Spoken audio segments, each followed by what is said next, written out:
السلام علیکم ورحمت الله وبرکاته. سماک ټي وي چینل کې درته هرکلی ویم. امید لرم چې تاسو به ټول روغ جوړ خوشحاله به یې، د ژوند په مزو کې به یې. عزتمندو، نن په ثوابۍ کې بیا یو بد حال شروع دی. یو خلک او دوه زنانه چا ظالمانو ډیر په بد حال باندې قتل کړي دي. اخر ولې قتل کړل او دا قاتلان څوک وو چې دومره غټ ظلم یې ورسره وکړو؟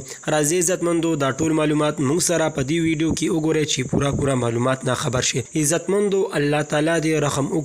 نن سبا ډیر زیات بد حال شروع دی. هر ځای قتلونه دي، بې ګناه وینې تویېږي. زموږ حکومت هم په غفلت کې پروت دی، د عوامو ورڅخه هېڅ غم نشته دی. عزتمندو، په ثوابۍ کې داسې واقعه شوې وه چې یو هلک راشد یې نوم و او یو ورڅخه خپله مورکۍ وه او بله ورڅخه یو جینۍ وه چې خپل ګاونډ کې اوسېدله.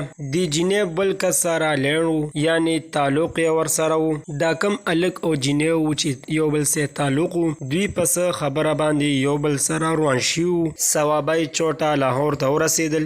دغه ظالم درنده ورته هلته ولاړ و چې څنګه یې څه کړل، سمدستې فایرنګ شروع کړلو چې موقع باندې درې واړه په ډزو ولګېدل. په ګاډي کې دننه درې واړه ډېر په بد حال باندې وفات شول.